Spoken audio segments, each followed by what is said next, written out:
Vous êtes-vous déjà demandé pourquoi, chaque jour, des tonnes de beurre disparaissent dans les boulangeries, les cuisines et les petits déjeuners du monde entier? Ils font sur une tartine, dorent délicatement les aliments à la poêle et se glissent même dans les gâteaux et les sauces. Pourtant, derrière cette simple plaquette jaune se cache une chaîne industrielle bien plus complexe qu'il n'y paraît. Et aujourd'hui, nous allons parler du vrai beurre, celui qui est fabriqué à partir de la crème du lait. Pas de cette margarine goût beurre que l'on trouve dans les supermarchés. Retenez-le dès maintenant. Lorsque la mention goût beurre apparaît sur une étiquette, cela signifie presque toujours qu'il ne s'agit pas de beurre, mais d'une autre matière grasse conçue pour en imiter la saveur. Maintenant, réfléchissez avec moi. Combien de litres de lait faut-il, selon vous, pour produire une seule plaquette de beurre? 10? 20? Dans certaines usines, une seule ligne de production peut transformer des milliers de litres de lait par heure en blocs de beurre parfaitement réguliers, avec toujours la même texture et la même saveur, jour après jour. Pourtant, presque personne ne voit ce qui se passe entre la vache dans son pâturage et le beurre qui brille sur votre table. En observant le produit fini dans un rayon, on imagine difficilement le nombre de machines, de capteurs et de décisions techniques nécessaires pour rendre ce petit bloc à la fois fondant, savoureux et parfaitement sûr à consommer. Soyez les très bienvenus sur Usines et Secrets. Ici, nous vous dévoilons en détail le fonctionnement du monde industriel qui se cache derrière les produits les plus courants de votre quotidien. Et dans l'épisode d'aujourd'hui, vous allez enfin découvrir, étape par étape, comment un liquide blanc devient l'un des ingrédients les plus appréciés de la cuisine. Et si notre dernier épisode vous a déjà surpris en révélant tout ce que le raisin doit subir avant de devenir un raisin sec, attendez de voir tout ce que le lait doit traverser avant de se transformer en beurre. Le beurre accompagne l'humanité depuis plus de 9000 ans. Les peuples anciens auraient découvert presque par hasard qu'en transportant du lait dans des outres en cuir attachées aux chevaux, les mouvements répétés agitaient la crème jusqu'à former des grains solides. C'était la naissance d'un produit qui allait traverser les empires, les guerres et les révolutions industrielles. Mais voici la question qui change tout.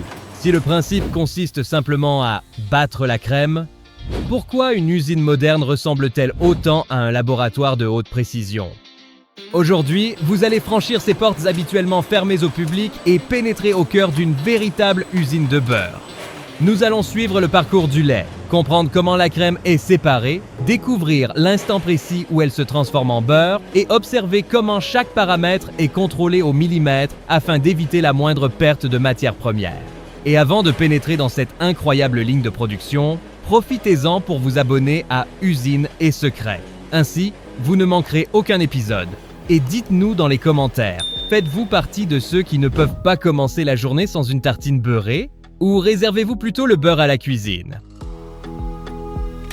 Pour comprendre comment naît le beurre, il faut remonter quelques étapes et revenir exactement là où tout commence. Dans les pâturages, là, chaque vache fonctionne comme une petite usine biologique, capable de transformer l'herbe, les aliments et l'eau en l'un des liquides les plus essentiels de l'industrie agroalimentaire, le lait. La qualité du beurre commence déjà à se jouer ici, bien avant l'apparition de la moindre machine. Les races laitières sont sélectionnées précisément pour leur capacité à produire de grandes quantités de lait avec une bonne teneur en matière grasse. Plus le lait est riche en graisse, plus sa transformation en beurre devient efficace. L'alimentation joue elle aussi un rôle important. Certaines plantes fourragères peuvent donner un lait naturellement plus jaune, riche en caroténoïdes, ce qui influence directement la couleur du beurre obtenu. Dans les exploitations modernes, la traite ne ressemble presque plus à l'image traditionnelle du seau posé au sol. À la place, des salles de traite automatisées utilisent des faisceaux trayeurs reliés à des tuyaux, des pompes à vide et des capteurs. Ces systèmes extraient le lait avec douceur pour préserver le bien-être de l'animal, tout en mesurant le volume, la température et même certains signes pouvant révéler un problème de santé comme une inflammation de la mamelle. Dès que le lait quitte la vache, chaque minute compte. Il doit être refroidi rapidement, généralement autour de 4 degrés Celsius, afin de limiter la multiplication des bactéries. Cette opération s'effectue dans des cuves en acier inoxydable équipées de serpentins de refroidissement. Le lait y reste stocké pendant une courte période, dans l'attente du camion de collecte. Et tout cela sans jamais rompre la chaîne du froid, car la moindre négligence pourrait compromettre un lot entier. Le transport jusqu'à l'usine constitue lui aussi une étape à part entière. Des camions-citernes isothermes, dotés d'une cuve intérieure en acier inoxydable, arrivent à la ferme, raccordent un tuyau au réservoir et aspirent le lait à l'aide d'une pompe. Avant leur départ, un échantillon est prélevé pour analyse. Entre l'exploitation agricole et l'entrée de l'usine, les délais sont strictement encadrés. Il ne suffit pas de charger et repartir. Les tournées de collecte sont minutieusement organisées pour que le lait arrive toujours frais et conforme aux normes. Lorsque le camion arrive à l'usine, il ne peut pas simplement vider sa citerne et repartir. Des techniciens prélèvent d'abord de nouveaux échantillons pour effectuer toute une série de contrôles rapides. Acidité, densité, teneur en matière grasse, présence éventuelle de résidus médicamenteux et charge bactérienne. Si un seul paramètre s'écarte des normes, le lot peut être refusé. Ce n'est qu'après ces analyses que le lait est autorisé à rejoindre les immenses cuves de stockage de l'usine. À l'intérieur du site industriel, presque tout est en acier inoxydable dans un environnement propre et parfaitement maîtrisé. Le lait subit notamment une pasteurisation durant laquelle il est rapidement chauffé puis refroidi afin d'éliminer les micro-organismes pathogènes. Vient ensuite l'étape décisive pour fabriquer le beurre, la séparation de la crème. C'est ici qu'interviennent les centrifugeuses industrielles, de véritables machines à faire tourner le lait à des vitesses vertigineuses. Ces centrifugeuses exploitent la différence de densité entre la matière grasse et la partie aqueuse du lait. Lorsque l'ensemble tourne à très grande vitesse, la graisse, plus légère, se concentre dans une zone, tandis que la partie la plus maigre est dirigée vers une autre. En quelques secondes, le lait entier est fractionné. D'un côté, la crème riche en matière grasse, qui servira de base au beurre. De l'autre, le lait écrémé, qui pourra être transformé en lait en poudre, en yaourt ou en boisson lactée. C'est souvent à ce stade que le public est surpris. Une grande partie de ce que l'on entend sur le beurre industriel relève du mythe. Loin de mystérieux mélanges, le cœur du procédé repose sur des transformations physiques: chauffer, refroidir, faire tourner et séparer. L'industrie reproduit simplement, à une échelle gigantesque et parfaitement contrôlée, le même principe qu'autrefois lorsque l'on laissait reposer le lait jusqu'à ce que la crème remonte naturellement à la surface.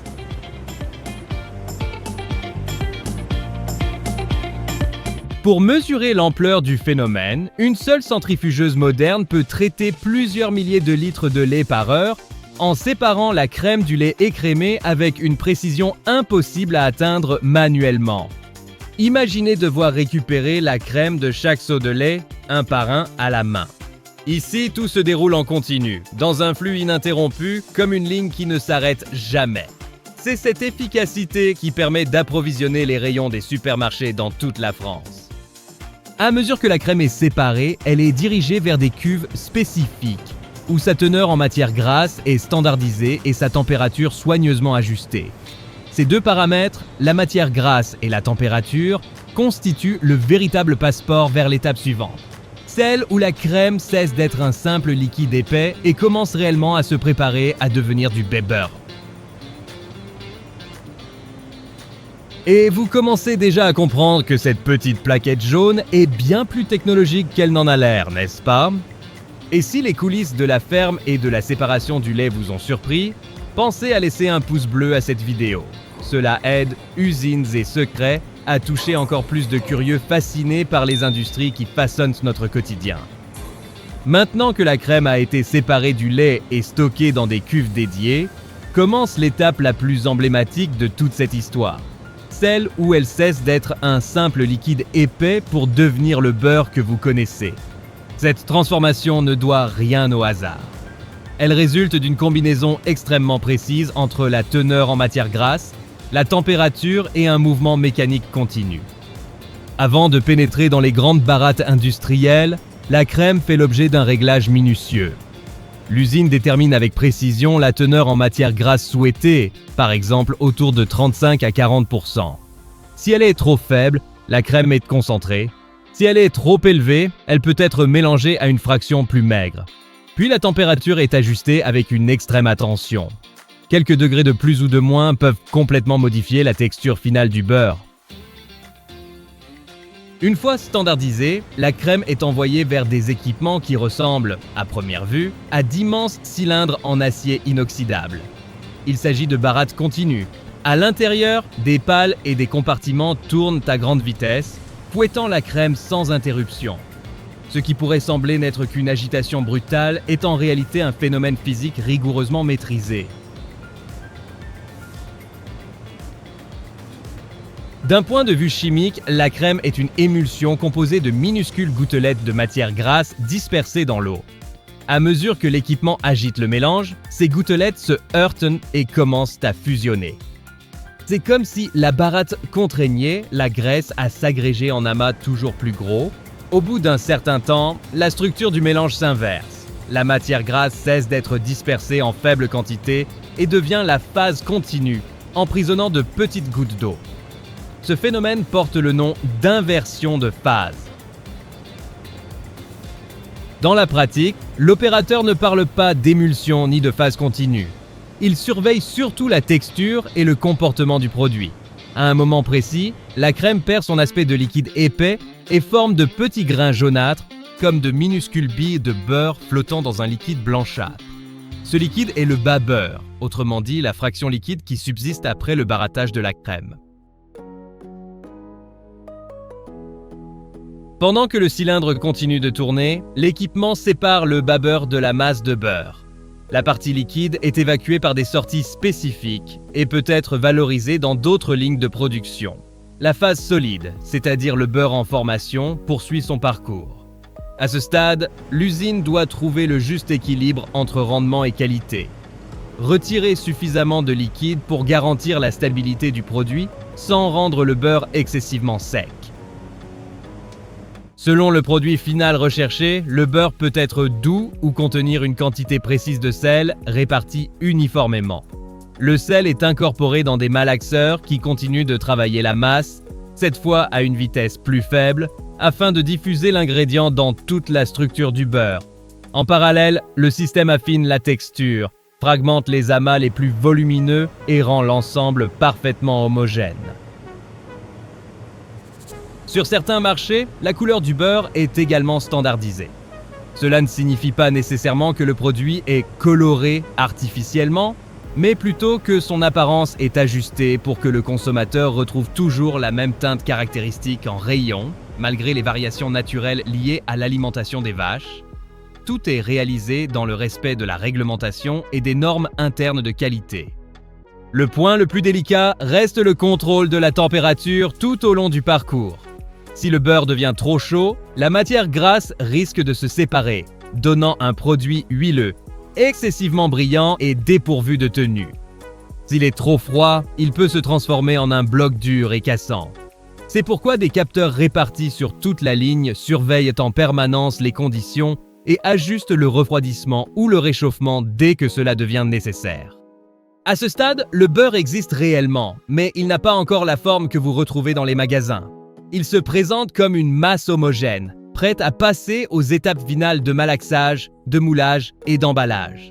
Pourtant, une grande partie de ce qui façonnera l'expérience du consommateur, comme la facilité à l'étaler sur une tartine ou sa sensation d'onctuosité, s'est déjà joué ici, à l'intérieur de ces cylindres d'acier que personne ne voit.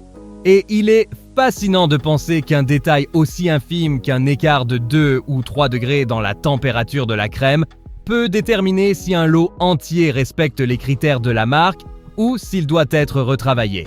Dans une usine de cette envergure, piloter ces paramètres revient presque à piloter un avion. Tout doit être surveillé et corrigé en temps réel.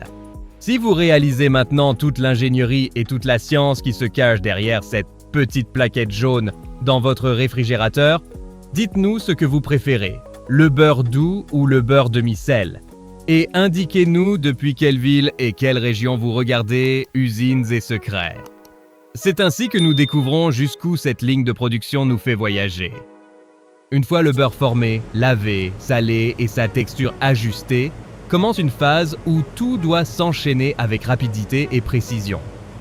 À partir de cet instant, le moindre arrêt imprévu peut altérer la consistance du produit, immobiliser les machines et provoquer un véritable effet domino dans toute l'usine. La masse de beurre quitte les barattes sous la forme d'un bloc homogène, puis circule dans des conduites en acier inoxydable jusqu'à des équipements chargés du malaxage et de l'homogénéisation finale. Il s'agit d'une sorte de pétrissage industriel. Des vis sans fin, des pales et des cylindres travaillent le beurre afin d'éliminer les bulles d'air, de fragmenter les petits amas et de répartir uniformément le sel et l'humidité. Dans le même temps, des pompes maintiennent un débit continu, transformant le beurre en un flux régulier prêt à être moulé.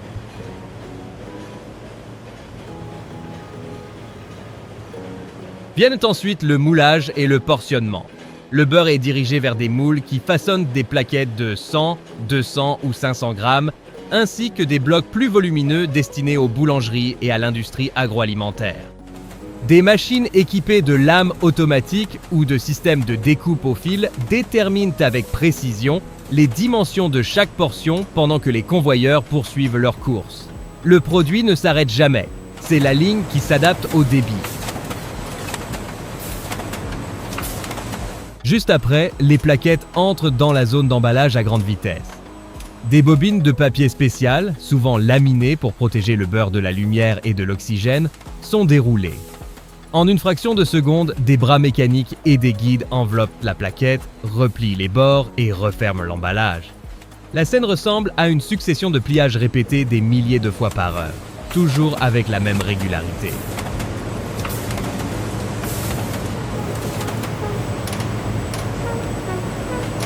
À ce stade, le poids et la forme sont essentiels. Intégrés au convoyeur, des trieuses pondérales contrôlent chaque unité en mouvement. Si une plaquette pèse moins que le poids indiqué, un dispositif pneumatique l'éjecte automatiquement de la ligne. Dans certains cas, des caméras et des capteurs vérifient également la forme du produit et la bonne fermeture de l'emballage.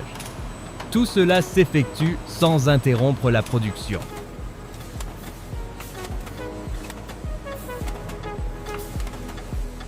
Avant de poursuivre leur parcours, les produits passent souvent dans un détecteur de métaux. Son rôle est de garantir qu'aucun fragment métallique provenant de l'usure d'une pièce ou d'un incident ponctuel ne s'est introduit dans le beurre. Si une anomalie est détectée, le paquet est immédiatement rejeté et isolé afin d'être examiné. En avançant sur la ligne, les plaquettes emballées atteignent la zone où des formeuses assemblent les cartons. Des bras mécaniques ou des opérateurs y déposent les unités en couches parfaitement ordonnées. Les cartons sont ensuite fermés, étiquetés et placés sur des palettes, toujours dans un environnement réfrigéré afin de préserver la consistance du beurre. Pendant que la ligne fonctionne, le contrôle qualité se poursuit en parallèle. À intervalles réguliers, des échantillons sont prélevés puis envoyés au laboratoire interne. Les techniciens contrôlent la teneur en matière grasse, l'humidité, le sel, la couleur et la texture, tout en réalisant des analyses microbiologiques. Certains essais reproduisent même les sensations du consommateur. Facilité à étaler le beurre sur une tartine, saveur et arôme. Si un paramètre s'écarte des normes, le lot peut être retracé, le procédé ajusté et la cause corrigée pour éviter que le problème ne se reproduise. Lorsque tous les résultats sont conformes, les cartons palettisés rejoignent les chambres froides, de vastes espaces réfrigérés dont la température est rigoureusement contrôlée. Le beurre y attend son départ. Des camions frigorifiques viennent charger les palettes avant de prendre la route vers les plateformes logistiques, les supermarchés, les boulangeries et les restaurants. En seulement quelques heures, une usine peut produire assez de beurre pour approvisionner les rayons de régions entières. Pour le consommateur, tout se résume à prendre une plaquette de beurre dans le rayon et à la déposer dans son chariot. Pourtant, derrière ce geste banal se cache une ligne de production mêlant mécanique, automatisation, capteurs, logiciels et savoir-faire humain, afin que chaque unité soit aussi régulière et constante que la précédente. Une fois le beurre palettisé et stocké dans les chambres froides, commence la dernière étape de son voyage. Quitter l'usine et parvenir intact jusqu'à votre table. Ici, le rôle principal revient à la logistique sous température contrôlée. Tout au long du trajet, la règle reste la même. Ne jamais rompre la chaîne du froid. Chaque arrêt, chaque déchargement et chaque ouverture des portes du camion sont minutés afin d'éviter une hausse excessive de la température. C'est ce qui permet de préserver la texture si soigneusement mise au point à l'usine, jusqu'au moment où vous ouvrez l'emballage chez vous. Lorsque le beurre arrive enfin en rayon, il se retrouve parmi des centaines d'autres produits. Pourtant, son avenir ne se limite pas à être tartiné sur du pain. Et il n'existe pas qu'un seul type de beurre. Outre les versions classiques, douces ou salées, certaines sont conçues pour les professionnels avec une teneur en matière grasse et en humidité ajustée afin de mieux résister à la chaleur du four ou de donner davantage de tenue à certaines pâtes. Il existe aussi le beurre clarifié et le célèbre ghee, dont presque toute l'eau et les matières solides du lait ont été retirées, ne laissant pratiquement que la matière grasse pure, particulièrement adaptée aux cuissons à haute température. Dans ce paysage, beaucoup de personnes confondent encore le beurre et la margarine. Visuellement, ils peuvent se ressembler, mais leur origine est différente. Le beurre provient de la crème du lait, tandis que la margarine est fabriquée à partir d'huile végétale transformée. Tous deux ont leur place dans l'industrie et en cuisine, chacun avec ses propriétés techniques et sensorielles. Il est pourtant fascinant de constater que deux produits si proches dans l'assiette naissent de procédés industriels totalement différents. Vous souvenez-vous de la question posée au début? Que se passe-t-il entre la vache dans son pâturage et le beurre qui brille sur votre table? Vous savez maintenant que ce parcours mobilise des exploitations agricoles organisées, des camions-citernes, des centrifugeuses, des barattes géantes, des capteurs, des laboratoires et des lignes d'emballage qui ne peuvent jamais s'arrêter. Et maintenant, nous voulons savoir. Quelle étape de ce voyage du beurre vous a le plus surpris? La traite automatisée? La séparation de la crème? Le barattage qui provoque l'inversion de l'émulsion? Ou la ligne d'emballage fonctionnant à très grande vitesse? Dites-le nous dans les commentaires et profitez-en pour vous abonner à Usine et Secrets. Si vous ne faites pas encore partie de cette communauté, ici nous ouvrons les portes d'industrie que l'on voit rarement, alors qu'elles se cachent derrière presque tout ce que nous utilisons et consommons au quotidien. Et si vous pensez avoir déjà tout vu, vous êtes loin d'imaginer l'usine que nous avons dévoilée dans notre épisode précédent. Il apparaît déjà sur votre écran. Cliquez et venez découvrir avec moi un nouveau secret caché ici, sur Usine et Secrets. Je vous embrasse et je vous y retrouve tout de suite.